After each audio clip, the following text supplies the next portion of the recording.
So, a few days ago, Blizzard decided to spoil the entirety of the Embers of the World Tree mini set, so us content creators can scroll through and give our snap judgments that will for sure be very accurate. Slight disclaimer, mine will not be. I am kind of just gut reacting to all of these, and I am trying to place where they will be relevant, which ones will be good, which ones will be bad, and this is all in the context of standard. I may also dabble in and like comment on some things that might be relevant in wild, but I'm just doing like very fast reactions to this set, and I'm gonna try to keep this under 20 minutes. I know these videos can be kind of long-winded, but let's try to get things going. Anyway, the Embers of the World Tree. This set is going to be released on May 13th. So if you have not saved up your 2,000 gold yet, start saving because that is how much this set will cost. And pretty much every mini set, even the StarCraft one that costs 2,500 gold, is well worth the gold investment. Even if this set ends up being a bit of a stinker, which I don't think it's gonna be, a mini set is always worth it. But also, just a side note, thank you to Hearthstone Top Decks for putting this article together. I think everybody's been reacting to this article, so you guys are the real ones for putting this collection together. Anyway, let's jump into our first three cards for Death Knight.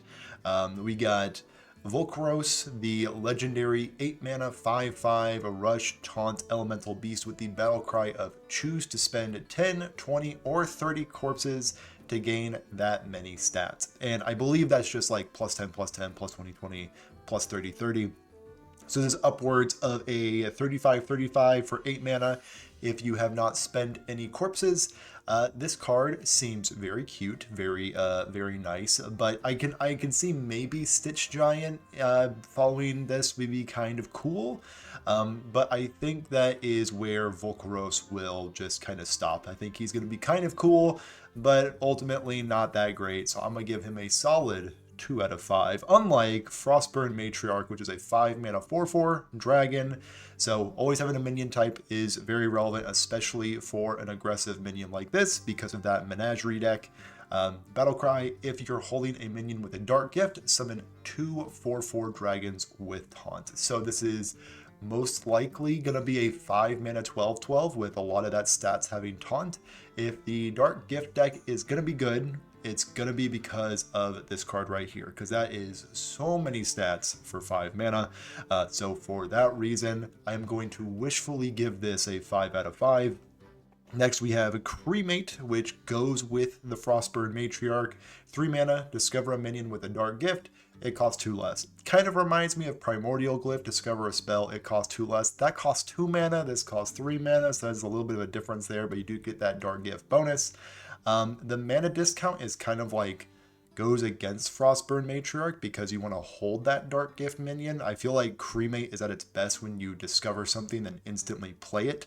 So there's a little bit of a contention there, but I think they both go in the same deck. Maybe Cremate's a one of and you run more of like the existing dark gift cards, but I think it'll be a one of, maybe a two of in the dark gift deck. So I'm gonna give it a 2.5 out of 5. Next, for the Demon Hunter cards, we have like a bit of a small Fell Spell package that Blizzard has given us. And to start off, we are bringing back Sigils, the spells that were delayed a turn. But this Sigil is also a Fell Spell because this is the Fell Spell package. It has at the start of your next turn, because all Sigils work like that, deal 6 damage randomly split among all enemies. So this is a 2 mana Fireball, which is pretty good. I think Fireball still sees maybe some fringe play, and at its best, it is a half-costed Fireball. That seems pretty good to me. And it could also do a bit of board clearing. I think people are sleeping on this card, maybe just a little bit. I think that an aggressive Demon Hunter could be on the horizon because of this card. So I'm going to give it a hesitant 3.5 out of 5. I kind of want to give it a 4, but I'm going to be I'm just going to hold it back a little bit and give it a 3.5. We also have Fellfire Blaze, 2 mana 2/3, a River Crocolisk of stats. It's an elemental. After you cast a Fell spell, destroy this and deal 2 damage to all enemies. I want to point out it says all enemies, not just minions, so this also does go face.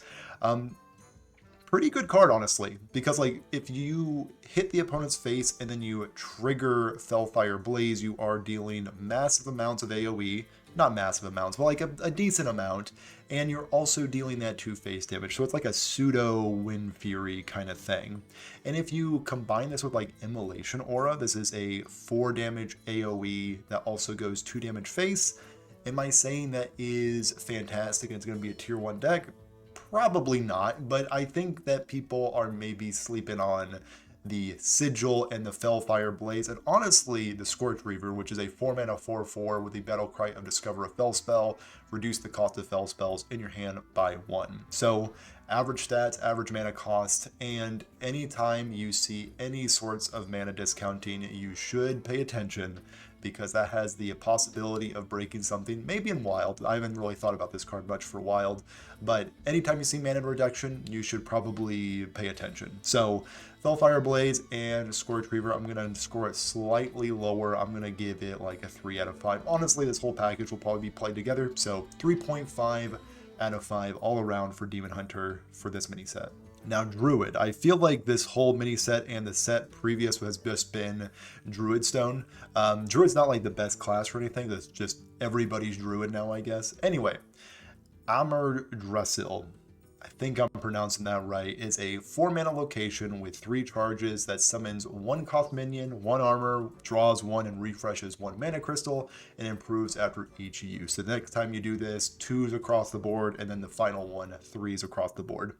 This is a significant amount of value, and I've seen everybody say it's either trash or it's broken, and I think I'm going to be a little bit on the middle, more towards the good side. So I'm going to say this is a solid 4 out of 5. Now, for what looks like the worst card in the mini set, in my opinion, Overheat, 3 mana, fire spell, give your minions +1/+1, and discard a random nature spell to give them +1/+1 more. So there is a nature spell deck, and it is Hamul.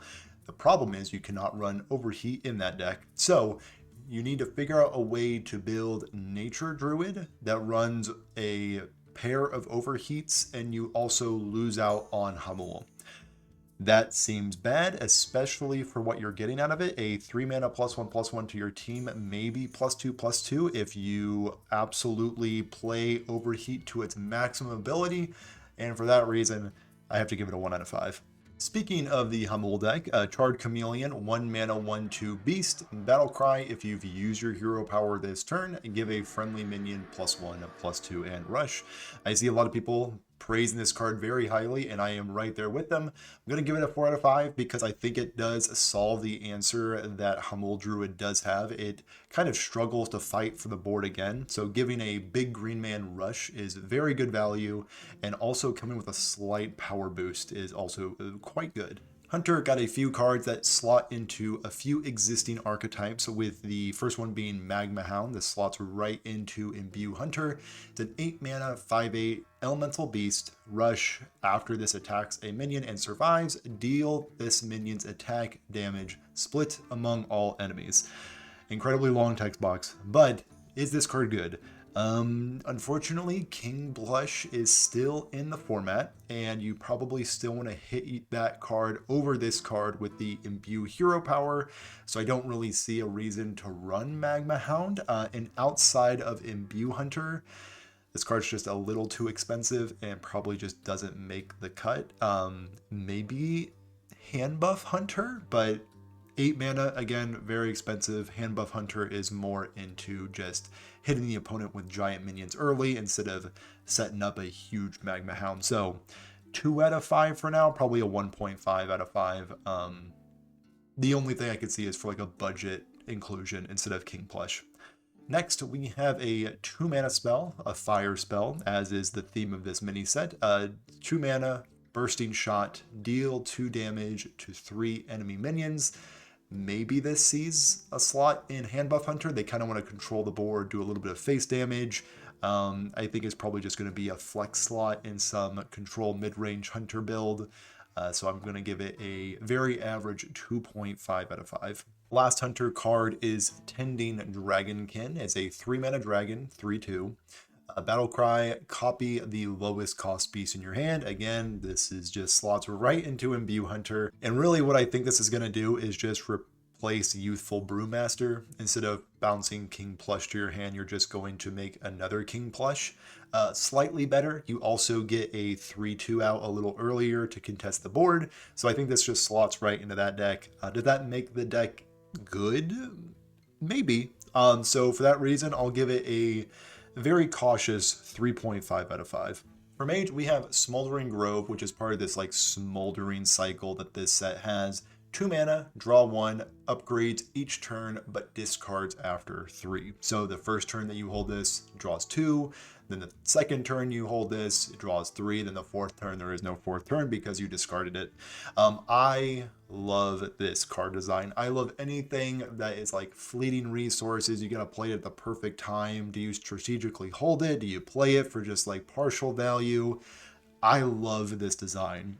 So design wise, perfect 5 out of 5. But actual like power level wise, I'm gonna settle with a 3 out of 5, because if you can't hold it for 2 turns, 2 mana draw 3 is incredibly powerful. And I do see some people say, but it's a bad top deck in the late game.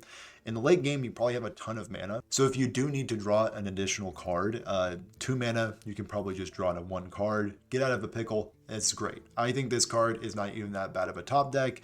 That being said, if you do see a video of me losing because I do top deck this card, make sure to make fun of me a lot. Mage also got a 3 mana Scorching Winds, a fire spell again. It deals 3 damage and discard a random fire spell to deal 3 more. So this reminds me a lot of the old Titans card, Molten Rune. It would deal 3 damage and then 3 damage again if you forged it. And that was awesome in Elemental Mage because of Saroon. If you can get spell damage, it deals 4, then 4 again. If you have spell damage 1, and it scales from there. So I am very excited about this card because if you've been following the channel for some time, you know that I loved Elemental Mage and I am just fiending to get my Saroon out of my collection. So I'm going to give this a 3 out of 5. And another elemental. I know I just talked about Elemental Mage, but I'm again very excited for this one. Inferno Herald, 4 mana 3/6 elemental. After you cast a fire spell, get a random elemental and reduce its cost by 3. Am I saying that this returns Elemental Mage to its former glory? No. Am I wishfully hoping and thinking that this could maybe make a viable Elemental Mage deck? Yes. So, for that reason and that reason only, this is an easy 4 out of 5. Now for Paladin. Paladin got some interesting cards. The first one starting with Ash Leaf Pixie. It's a 2 mana 3/2. If you're holding a spell that costs 5 or more, gain Divine Shield and Lifesteal.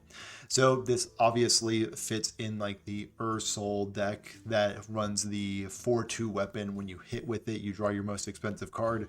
That could set up the Ash Leaf Pixie on turn 5. Not a very stellar rate, but maybe a 2 mana 3/2 Divine Shield Lifesteal has enough stats and keywords to make it relevant.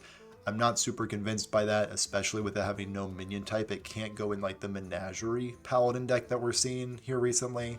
So I think this is pretty mediocre. I'm going to give it a 1.5 out of 5, but I could also see this card just absolutely smack in my face in the future. We also have another part of the Smoldering cycle with Smoldering Strength as a 1 mana, give a friendly minion +1/+1, and it has that upgrade each turn, discard after 3 clause. So this could give upwards of +3/+3. So there is a deck right now that is all about targeting your own minions so you can get out a very cheap sea shanty. The problem with that deck is it also runs Flickering Lightbot, and that prioritizes playing holy spells. So I'm thinking just because of the spell school, this is probably not going to see much play in that deck, and really I don't see any other deck that this goes in. The aggro paladin deck doesn't probably want this. It's not as good as the previous Smoldering card because this is actually a bad top deck. 1 mana +1/+1 is not as good as 2 mana draw 1 card. So I am going to also give this a 1.5 out of 5. And rounding out the mediocre Paladin cards, we have a Searing Reflection, 7 mana, draw minion, summon a 8/8 copy of it with Divine Shield. I say this is mediocre because there is a lot of contention for this 7 mana spell slot. We have the very powerful Sandrazil, I think that's how you pronounce it, and also the deal 5 damage twice with lifesteal. The name's escaping me, but it sees some play in the Ursul deck. So I think those two spells are better than this one, and I don't see that deck running 3 7 mana spells. So I'm going to just round out the Paladin card and say that this is just a flat 1.5 out of 5 for the Paladin class. And speaking of classes getting not so stellar cards, we have Priest with Light of the Moon. It's a 3 mana, give a minion +3/+3, and when you cast 3 spells, to return this to your hand when played. So if you can chain some spells together across a few turns, you can get another Light of the New Moon in your hand once you play it. The problem is Light of the New Moon is not really a card you want to get back because it is not that great. So I am going to give this maybe a reluctant 2 out of 5. Like +3/+3 is decent, but for 3 mana, that's pretty expensive. So 2 out of 5. Next we have Smoldering Ascent, another Smoldering card. 2 mana, deal 1 to all enemy minions, has the upgrade each turn, but discard after 3. This card is pretty mediocre. I don't think Priest is lacking AoE. I don't think that's what's holding the class back, and getting a below average AoE I don't think is going to save the class as far as like Control Priest goes. So for that reason, I think Control Priest is very solidly still a tier 4 deck, so I'm going to give this a 1.5 out of 5. Another card that is geared towards Control Priests, especially Imbue Priest, is Spirit of the Kildori. 2 mana, 1/3, Taunt, Lifesteal, Battlecry. If you've used your hero power this turn, get +2/+2, and it's an undead. Again, Control Imbue Priest is probably not going to be a deck just off of this card and this card alone, so 1.5 out of 5, probably a 1 out of 5. Priest was definitely dealt dirty in this set, and unlike Paladin, like Paladin has already like tier 1 decks, Priest pretty much only has Zarimi Priest, so have fun playing Zarimi in the future Priest mains.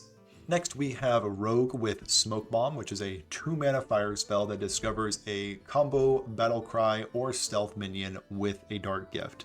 And the important thing to remember about the Rogue class is that prep is still in standard, so you do need to think about Smoke Bomb in the context of prep existing. So for that reason, I'm going to give it a 2.5 out of 5. I think that makes the most sense. I don't think that this really slots into the existing aggro rogue that we've been seeing recently, but it is also a combo card. So, or at least it produces a combo card rather. So maybe it can slot into the combo deck. Yeah, 2.5, 3 out of 5, just because prep still exists. We also have Ever Burning Phoenix, which is a 4 mana 2/2 elemental that costs 1 less for each card you've played this turn, and has a death rattle of return this to your hand. This card seems like a ton of work for what you're getting. It's pretty much a vanilla 2/2 that you need to put quite a bit of work into casting. I've seen some people talk about some wacky OTK deck in Wild. So for standard, I'm going to give this a 1.5 out of 5 because maybe it can find itself in some like spell slinging combo deck, but I'm not seeing it really slot into there as well. So I'm pretty confident with a 1.5 out of 5. And finally, we have the Cinder Sword, which is a 1 mana 1/2 Battlecry. If you're holding a minion with a Dark Gift, like the one you might get off of Smoke Bomb, gain +3 attack.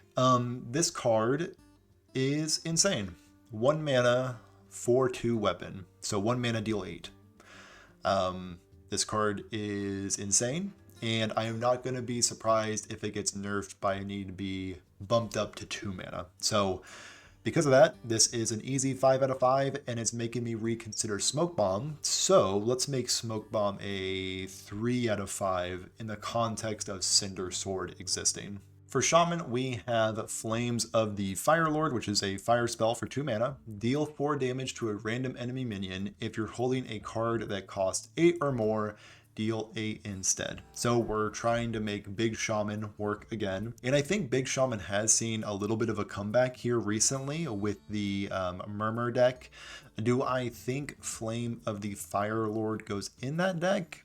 I'm a little hesitant to say it does. I'm not sure how good a Deadly Shot is these days. For 2 mana, it could be decent.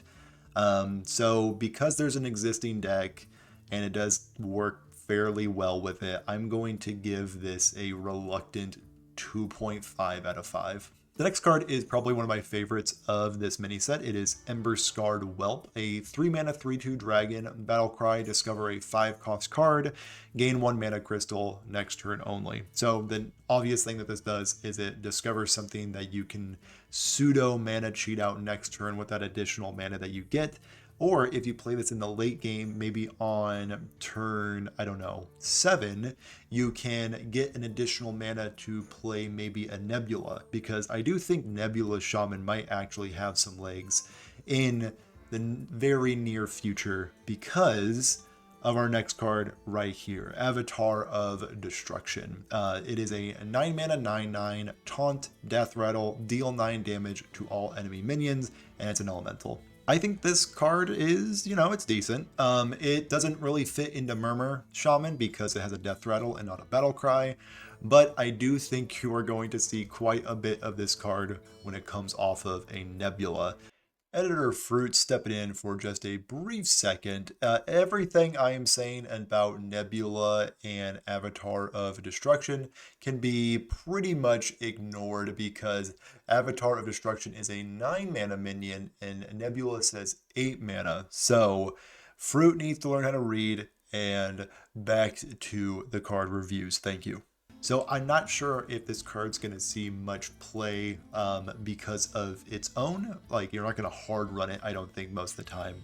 I just think it's going to be cast quite a bit off of Nebula. For that reason, I'm going to probably just give this a 2 out of 5, but you are going to lose this card in the near future because of Nebula. And I completely forgot to score Ember Scarred Whelp. Let's just give it like a 3 out of 5. Now for Warlock. Warlock got probably one of the more interesting spells in the form of Conflagrate. It's a 1 mana fire spell, deal 5 damage to a minion, its owner draws a card. So the cool thing about this card is it can be either used as like a combo tool by killing your own thing and drawing a card. Maybe it can like crack open a Nerubian egg.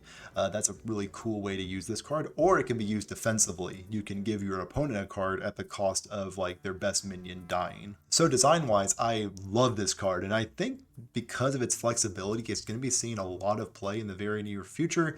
And in a complete dream scenario, your opponent's at 9 cards, you make them draw an extra card, and they like burn a combo piece. A boy can dream. Maybe that'll happen. So for that reason, I'm going to give this a 4 out of 5 just because of that flexibility. Warlock also got a 3 mana 3/3 Ember Root Destroyer, which has whenever your hero takes damage on your turn, deal 3 damage to a random enemy minion. So in Wild, I know that there's a deck based around self-damage with the questline Warlock. Wild has a ton of ways to do some self-damage. In Standard, we're kind of lacking ways to do that. And because of that, I'm not seeing this card being super good, especially with there not being that good of a payoff for self-damage. If this went towards your opponent's face, we'd be talking, maybe this card would be good. It'd probably be too good for Wild. But at its current state and with the current Warlock card pool, I think this is probably just a 1.5 out of 5. The last Warlock card is a 4 mana 3/4 Elemental Beast. It is a Shadow Flame Stalker with the battle cry of Discover a Demon with a Dark Gift. Get a copy of it. So this is clear support for the Wallow deck. Will this make Wallow good? Maybe. I think Wallow has had the opportunity to maybe be potentially good in the past, and any support will just make it even just a little bit better. And this may be enough to teeter it over the edge. And I know that people who enjoy Arena will learn to hate this card with a burning passion, because that is a lot of value for a 4-mana minion. But in terms of standard, I am going to give this a 3 out of 5 because I think that this could be enough for Wallow to finally see some play. The last class, Warrior, got a few great cards, honestly. The one that I'm most excited about is the Dragon Turtle, a 4-mana 3/6, so pretty good stat line, with the battle cry of if you're holding a minion with a Dark Gift, give your hero +3 attack this turn and gain 6 armor. So that is a very powerful battle cry, and having 2 minion types is also very relevant because there has been a Menagerie Warrior kind of peeking around. I think Brian Kibler has popularized it a little bit, and I think Dragon Turtle may be a little something that it is missing, and I think this might actually make it a tier 3, maybe tier 2 deck. So I'm very excited to check out this card, and I might be trying out Menagerie Warrior upon release of this mini set. We got another very aggressive minion with the Keeper of Flame. I think this is actually the poster card of this mini set. 5 mana 5/5, battle cry, give all minions in your hand +3/+3. They are discarded in 3 turns. So another temporary resource kind of card. I obviously love that. And this card seems kind of great, honestly. So the idea is you fill your deck with a bunch of cheap minions so that that discard doesn't matter.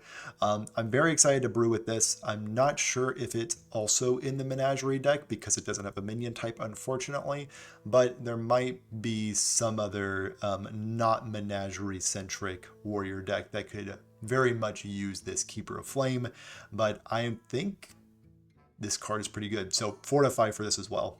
Lastly, we have Shadow Flame Suffusion, a 3-mana fire spell that deals 3 damage, and you discover a warrior minion with a Dark Gift. So I like that it specifies warrior minion, so the card pool is smaller. Maybe you'll discover maybe a dragon turtle, perhaps. I also like that this can go face. It's a little expensive at 3 mana, but I think with those 2 things going for it, I think this is a very solid card and will probably slot in fairly nicely in the Menagerie Dragon Turtle deck. So I think overall Warrior is just like a 4 out of 5 for this mini set. And now to round out the spoilers with the neutral cards, starting with Tindril Sage Swift. It is a 4-mana 4/3 with a death rattle of deal 1 damage to all enemies. If it's your opponent's turn, deal 4 damage instead. So this deals 4 damage to all minions of your opponents and their face. I think people are sleeping on this card heavily. That is a ton of face damage, and that's a great board clear. Your opponent can play around it, which is kind of a bummer, but I think that this is a big enough of a thorn in their side that they need to kind of just get bodied by it a little bit. So I am actually going to rate this a little higher than what I see a lot of people rating this at. So I'm going to give it like a 3.5 out of 5. Like, I know we've seen this kind of effect in the past. It hasn't done much, but I think that this is a step up in power compared to those cards. Now for everybody's favorite big dragon from this set, Fyrak the Blazing, 9 mana 7/7, immune to fire spells. Battlecry cast 20 mana worth of fire spells at random enemies, so they can only target enemies including your opponent's face. And this seems pretty good, honestly, especially when you combine it with Shutterblock. The way I understand this is Shutterblock into Fyrak can actually damage your opponent's face because it's not Fyrak that's dealing the damage, it's the spells that he casts.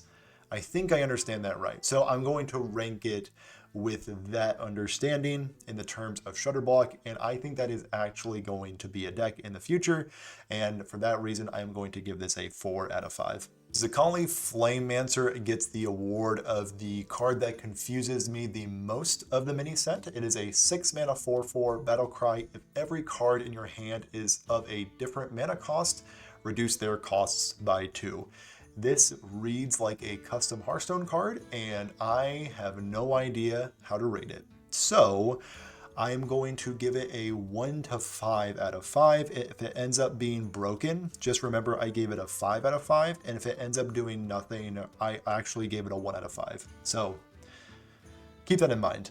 Next, we have Petal Picker. It is a 3-mana 2/3 battle cry. If you've imbued your hero power twice, draw 2 cards. And it seems good. Average little draw card. Seems decent in Imbue Druid because they imbue their hero power very quickly. 2.5 out of 5. Seems very average. We'll probably go into a few Imbue decks. And lastly, we have Living Flame, 2-mana 2/2 elemental, draw a fire spell. I love him. I love this little man. I will play Elemental Mage when it is, the moment it is viable, I will be jamming it until I hit Legend. So I can't rate this any lower than a 3 out of 5. So 3 out of 5 for Living Flame. And honestly, recap, this mini set seems pretty decent. I don't think the power level is incredibly high, especially if you compare it to previous mini sets, especially the StarCraft mini set, because I don't think we will ever see a mini set that good, and that is a great thing. So again, if you have not saved up the dust yet, this mini set releases in a bit under 2 weeks from now, May 13th. So save up your dust. Even if you think this set is trash, it's still worth it. Mini sets are always worth the 2,000 gold. Anyway, let me know how you think about this set. And if I absolutely underrated or overrated a card, please let me know. And if one of these cards that I said was a 1.5 out of 5 ends up being broken to the point of being nerfed, make sure to come back to this video and tell me how dumb I am. Anyway, have a good one.